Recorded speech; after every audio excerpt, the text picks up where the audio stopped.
Hello, welcome to my second tutorial for the array examples by way of drawing or making a snake or worm game. In my previous tutorial, I demonstrated the use of arrays and the object type of an array. So that's what I will continue using from here on out. In this example, what I am demonstrating is using a for next loop in order to be able to generate the values of, whereas before we just manually entered them. Here I am going to generate these values based on a calculation. In a for next loop, my iterator, is going to change. First time it's 0, I 0 times 10 equals 0. 200 minus 0 equals 200.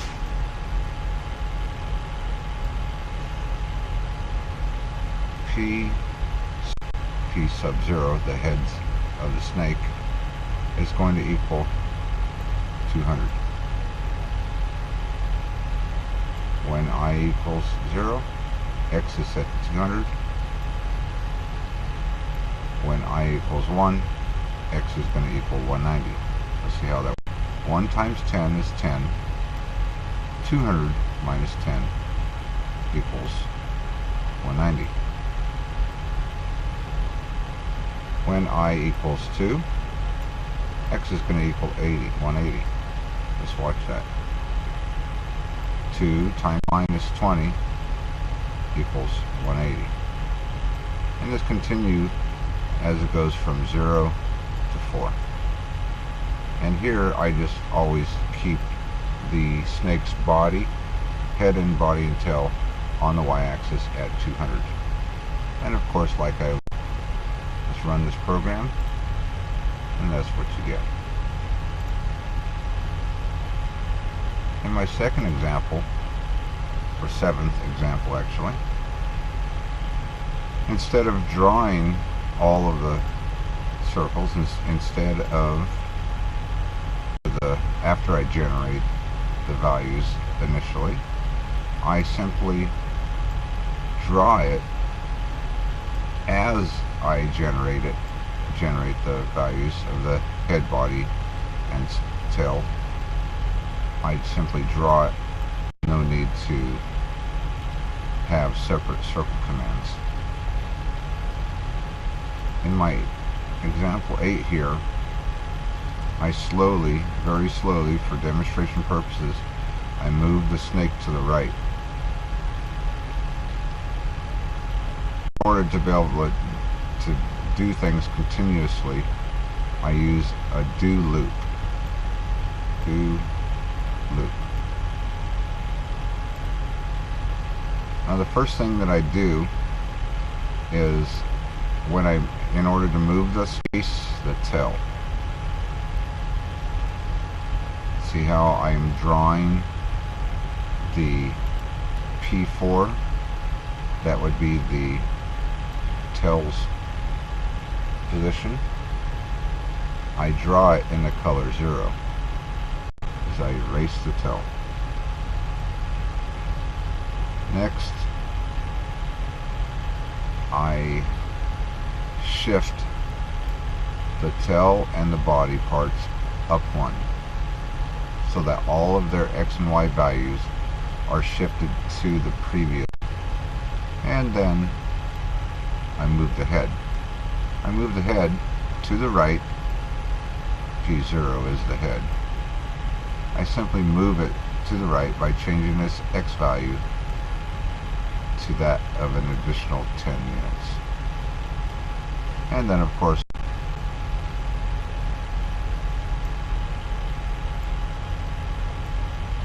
and because I use a do loop, I need a way to get out of the do loop. I always check the value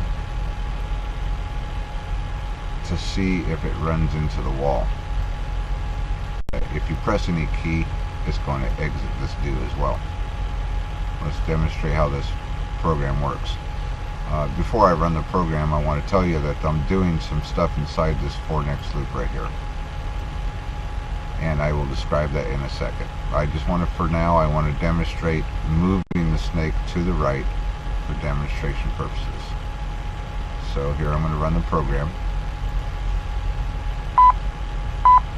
Watch it move. See, when it moves over to the right, the first thing you're going to notice, the half there, the tail got erased, and then the head got moved over. Tail's going to get erased, head's going to get moved over. Tail got erased, head's going to get moved over. So let me explain what's going on. Let me expand the for next loop right here. Alright, so this right here is a process of shifting the tail and the body parts up one. It uses a for next loop in order to achieve this goal.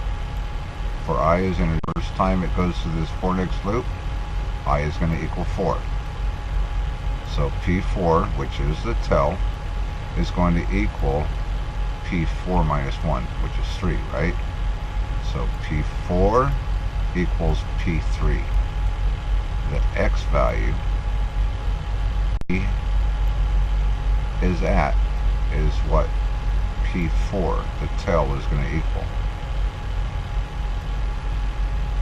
And I print that information on the screen so that you can see that the tail's value is going to change before the tail.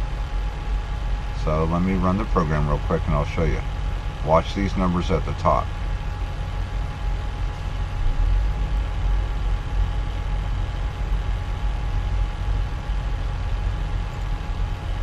See these numbers up here? That's right now it's 170. So the tail gets the value of whatever is previous to the tail. So right now it's 200. It's going to get 210. And right now it's 210. It's going to get, for the other ones, like the second part, body part, gets the first body part. So right now it's 260. It's going to get 270. And of course the very first body part is going to get whatever the value.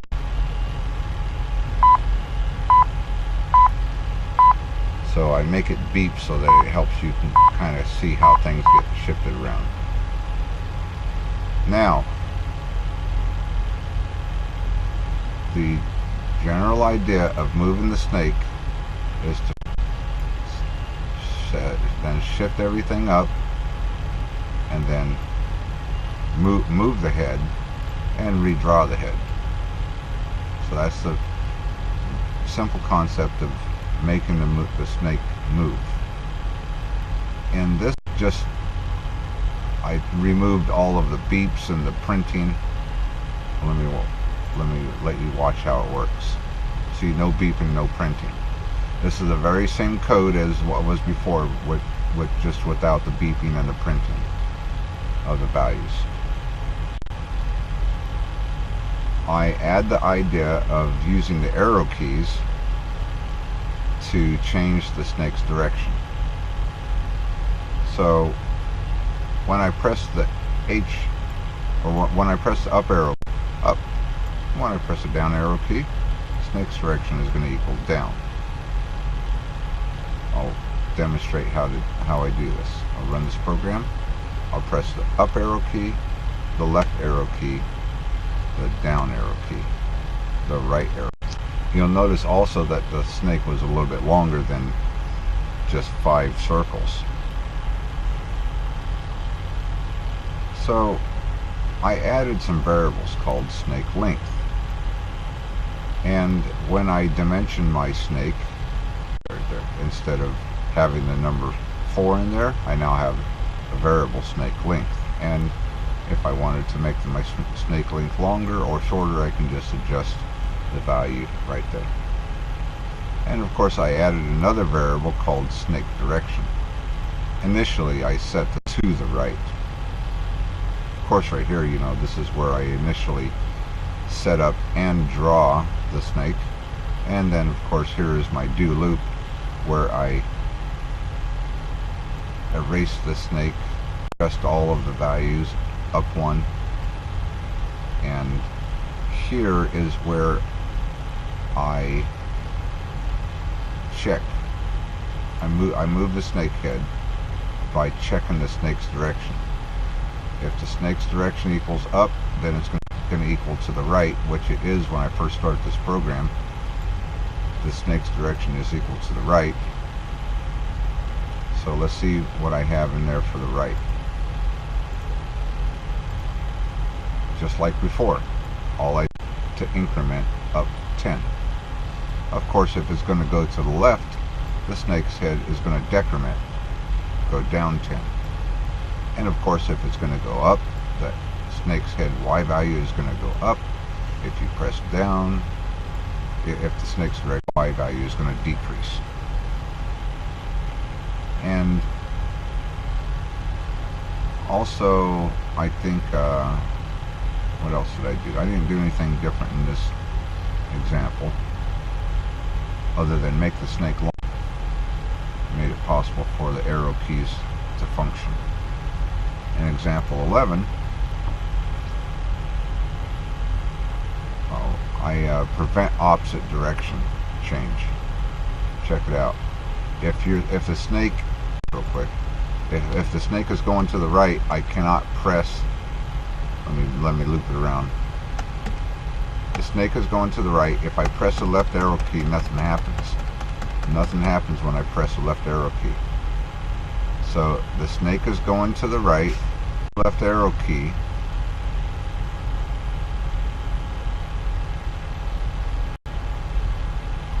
Oh, wait a minute, right here, right?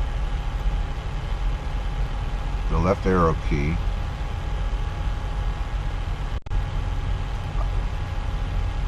See, if the snake's direction equals right, which it is, when I press the left arrow key, then don't do it. So as long as I can press the left arrow key, as long, and it'll go left direction is not currently going to the right. And what else should I do in this program right here? Let's see, let me make sure there's nothing else that I forgot to just tell you about.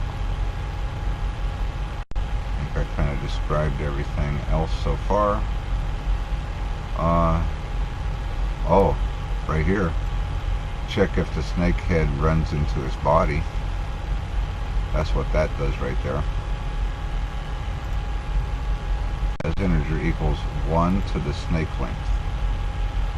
So I is going to equal 1 if the head, the snake's head, is equal, if the snake's head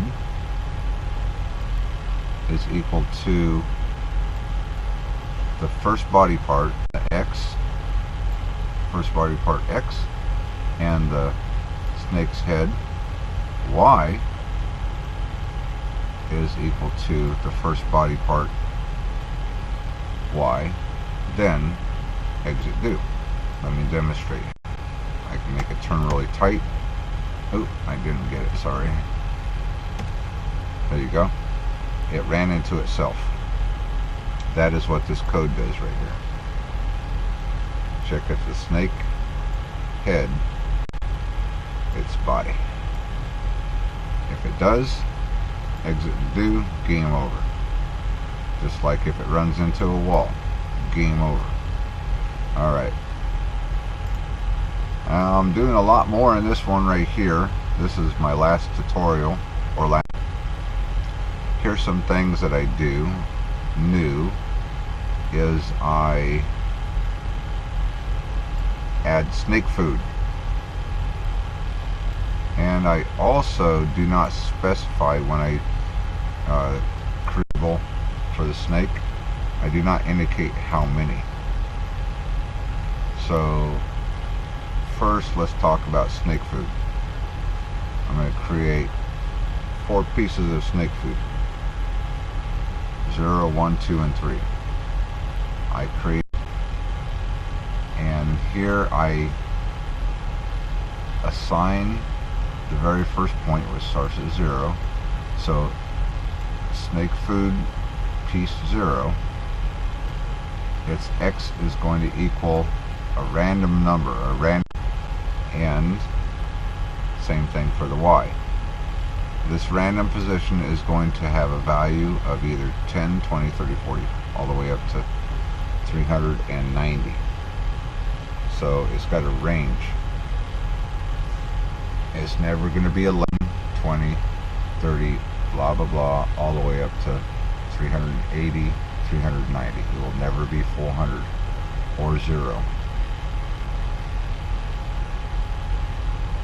And as soon as I define location on the x and y axis or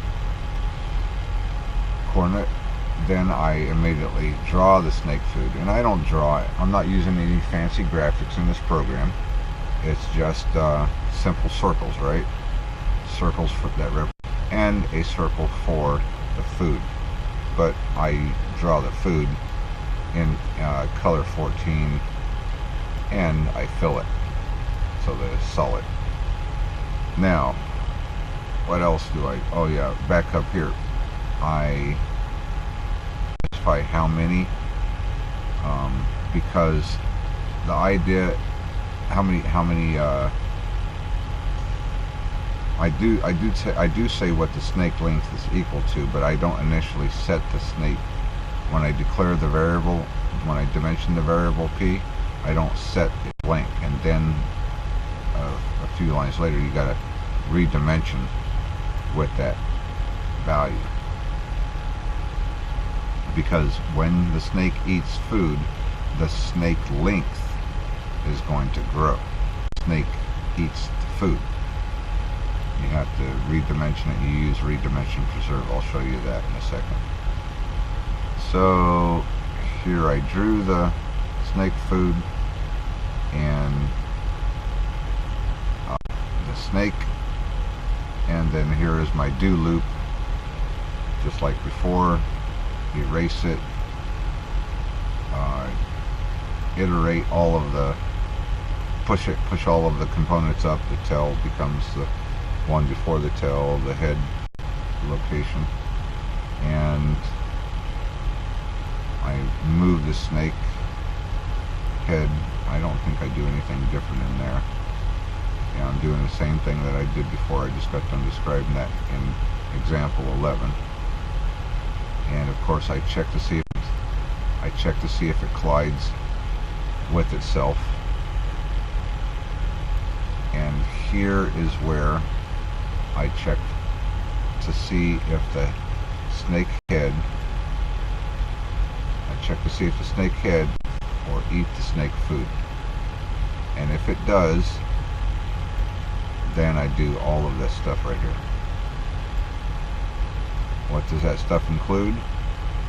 Well, first of all, it reads the length of the snake to that of 10 more. It adds 10 to the length of the array. And here in this for next, those additional body assume the tail's position. So here is the new addition, the new portion of the snake's body. It is assuming the snake's current tail's location, because I haven't changed snake length. All I did was just add more dimensions, not dimensions. I added more indexes or indices to the array. So these new indices equal essentially the tail. P sub snake length equals, currently I started at 10, so P sub 10, which is the tail. This would be actually P sub loop. Next time it goes through the loop, P sub 12 equals P sub 10. And then P sub 13 equals P sub 10. And so forth. All the way up to 10 additional pieces. Here is where I actually increase the variable snake length to 10 more. So now snake length is going to equal 20. I erase the snake food, current snake food location, in color 0, and I fill it so it goes away. And then I move the snake food to another random location, and then I redraw it. So what this loop is, it iterates through the 4 pieces of food, and as it iterates through the 4 pieces of food, it checks to see if the snake head hits that particular piece of food. If it does, then it increases the snake length and it moves the piece of food to another random location. See this in action? Here it goes. Let me see if I can manage to get one of these morsels of food. Yes, and it increased in size or in length. There you go.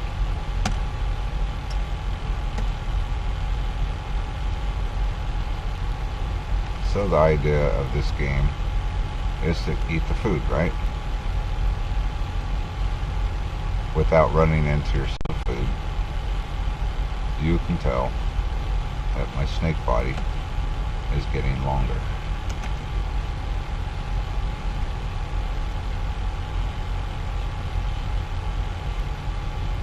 So, run into yourself or the wall, game over.